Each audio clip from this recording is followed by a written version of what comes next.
Waouh, c'est bon, tu as enfin commencé ta sèche, tu es lock-in pour cet été et tu veux absolument ton corps super esthétique pour avoir des abdos de fou à la plage. Mais attends, qu'est-ce que t'es en train de faire? T'es en sèche et là t'as sorti ton téléphone sur MyFitnessPal, tu te retrouves perdu sur l'appli, tu comprends pas qu'est-ce que tu veux prendre.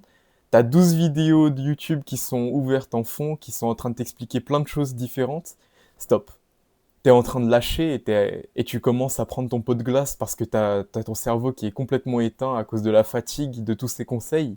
Tu es tombé dans le piège de la sèche. Tu es tombé dans le piège des influenceurs qui essayent de te vendre tout et n'importe quoi. C'est pourquoi je vais simplifier ça. La sèche, c'est censé être quelque chose de simple, efficace, que tu peux faire facilement avec ces 5 conseils que je vais te présenter dans cette vidéo. Dedans, tu auras tout ce qu'il te faudra pour pouvoir enfin atteindre le corps 10 sur 10 que tu veux pour l'été. Avant de continuer la vidéo, si elle te plaît, n'hésite pas à liker, à t'abonner et à rejoindre la communauté qui est composée de jeunes hommes comme toi qui sont sur le point de transformer leur vie. Où dedans, je t'enseignerai exactement comment revenir aux fondamentaux et avoir quelque chose de complètement éloigné de tous ces influenceurs fitness qui essayent de te vendre n'importe quoi. Tu auras absolument tout pour monter en statut social et ainsi glow up complètement. Conseil numéro 1, mange les 3 mêmes plats par jour. Pourquoi est-ce que je te dis ça? Parce que justement, dans ta tête, tu as quelque chose qui s'appelle l'énergie mentale. Et cette énergie mentale, elle est consommée lorsque tu essayes de prendre des décisions par rapport à tout ce qui va être, ce que tu vas manger, ce qui va être adapté à tes macros, etc. Le problème, c'est que si on passait tout ce temps à seulement décider de ce qu'on allait manger, eh bien là, la question ne se poserait pas. On utiliserait cette énergie pour décider de son plat, son prochain plat, ce qu'on va manger à midi, ce qu'on va manger le soir. Sauf que dans la vie, on a des choses à faire. Donc, on a les études, on a le travail, donc on a plein de micro-décisions qui vont utiliser cette énergie mentale. Et le problème, c'est que si tu n'as pas des repas qui sont déjà préfaits dans ta tête, alors le fait de repenser à ce que tu dois manger, etc., pour rentrer dans ton déficit calorique, alors ça va utiliser cette énergie mentale, ça va te rendre fatigué et tu auras beaucoup plus de mal à suivre ta sèche.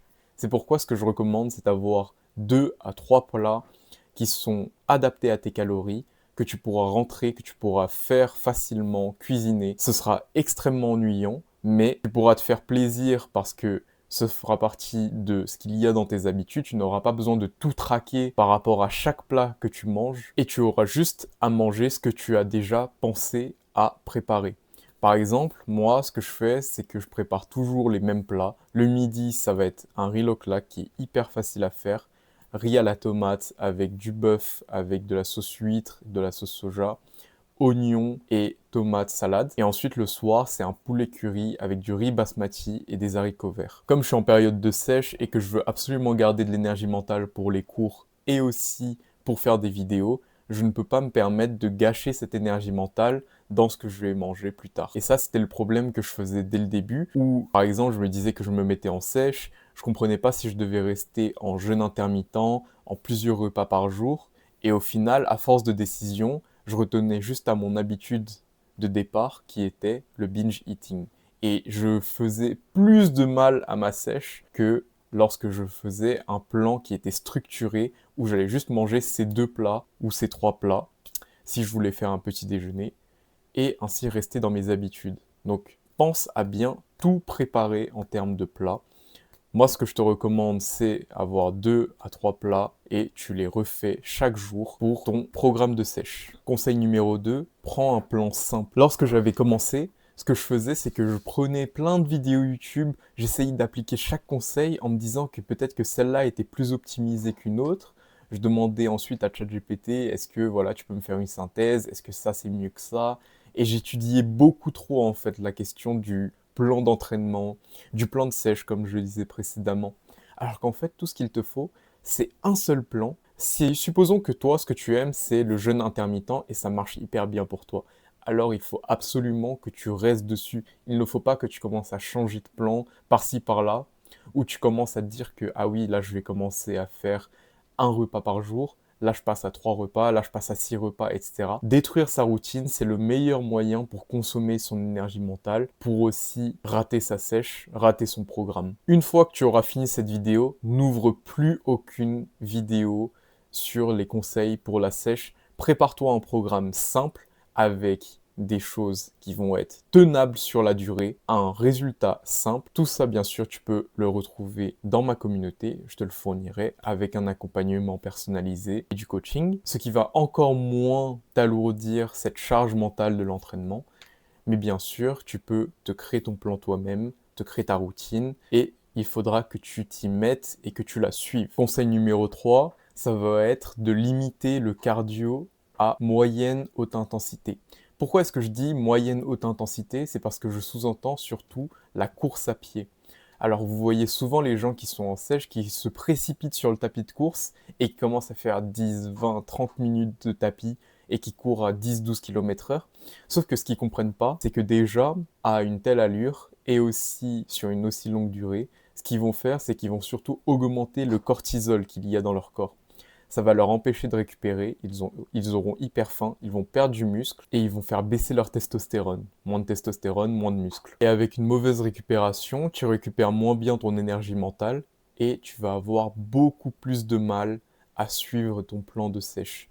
C'est-à-dire que lorsque je commençais à faire tout ce cardio-là, moi, il y avait surtout la faim qui creusait. Et résister à la faim, c'est vraiment quelque chose d'horrible. Puisque tu sais que tu ne peux pas manger, mais tu es fatigué en plus, donc tu as cette double force qui viennent à toi, contre lesquelles tu dois lutter. La solution, ça va être de faire des pas. Entre 10 à 20 000 pas par jour, ça va être parfait pour toi. Tu vas faire quelque chose qui va te garder actif, qui va faire dépenser des calories sans pour autant creuser ta faim. Le mieux, ce que je recommande, c'est de les faire après chaque repas. Ce que ça va faire, c'est que ça va énormément faire baisser ces pics d'insuline. Donc ça va faire baisser l'hormone qui te donne faim en fait. Et ça te permet d'encore mieux tenir ta sèche. Tu vas faire quelque chose qui va booster ta santé mentale, qui va faire brûler des calories et qui va faire diminuer ta faim. Donc au final, tu te retrouveras avec un avantage gagnant-gagnant. Conseil numéro 4, ça va être de manger gras. Alors ça peut paraître hyper étonnant puisque justement quand tu essayes de maigrir, tu vas te dire mais moi j'essaye de perdre du gras. Alors je n'essaye pas de prendre du gras. Qu'est-ce que tu me racontes là, John? Bah justement, le truc c'est que quand tu manges gras, et pas genre du sucre ou des graisses saturées, je te parle de bons gras qu'il y a dans les avocats, qu'il y a dans les poissons avec la peau, qu'il y a dans les cuisses de poulet à manger avec la peau. Ce que tu vas faire, c'est que tu vas garder tes pics d'insuline très bas. Ça veut dire que tu ne vas pas manger pour avoir encore plus faim après. Et ça, c'est ce qui se passe quand quelqu'un mange riz, poulet, brocoli. En fait, le problème, c'est que dans le riz et dans le poulet comme le blanc de poulet, c'est de la protéine pure, sans matière graisseuse, et ça va provoquer des pics d'insuline. C'est pour ça que tu auras aussi faim. Et comme je l'ai dit avant, si tu peux réduire la faim et en plus avoir une bonne charge d'énergie mentale pour pouvoir résister aux tentations, alors là, c'est bon, t'as tout gagné en fait. Tu te retrouves à pouvoir enfin profiter de ta sèche, perdre du gras, prendre du muscle et avoir une envie incroyable de percer dans la vie. Cette envie de percer, elle est surtout due au fait que lorsque tu manges du gras, du bon gras, elle va être utilisée pour synthétiser ta testostérone. La testostérone, je pense que tu sais très bien ce que c'est cette hormone qui te permet d'avoir de l'ambition, qui te permet de vouloir en avoir plus. Donc le combo bien dormir plus manger gras, alors là c'est bon, t'as tout gagné. Tu auras un mental d'acier, hyper sharp comme ils disent, et tu pourras te la donner partout, parce qu'en plus, tu n'auras même pas faim. Donc, ne pas avoir faim, avoir un bon repos à chaque fois, être motivé pour faire les choses, tu verras que ta vie n'en sera qu'améliorée. Conseil numéro 5, celui qui va être le plus important, ça va être de savoir dire non. Il faut savoir que les personnes qui veulent te nuire le plus, ça va souvent être les gens de ta propre famille, les gens qui t'aiment le plus. Parce que quand tu vas chez ta grand-mère, elle, ce qu'elle fait, c'est que lorsqu'elle te donne à manger, moi c'est mon grand-père. Lorsque je viens, il me donne à manger, c'est un signe d'amour pour lui. Il donne de l'amour en donnant à manger, en donnant des bonnes choses à manger. Et dans la culture asiatique, c'est assez commun de donner des choses avec beaucoup d'huile.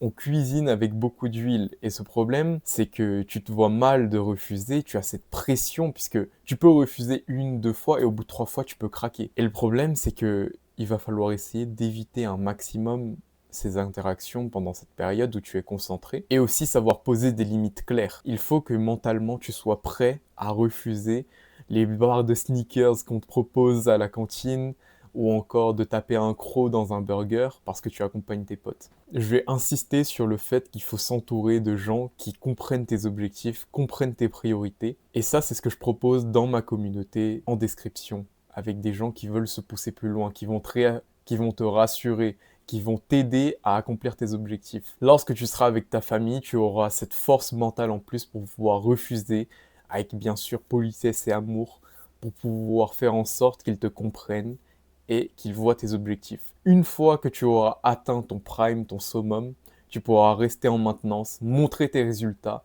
et être fier de ce que tu as accompli parce que tu auras été la personne qui aura su refuser parce que c'était pas dans ses priorités. Si tu as aimé cette vidéo, si tu as réussi à accomplir tes objectifs pour cet été, n'hésite surtout pas à me le dire en commentaire, à lâcher un pouce bleu et à t'abonner à la chaîne. Merci, je m'appelle John et j'espère que j'ai pu t'aider.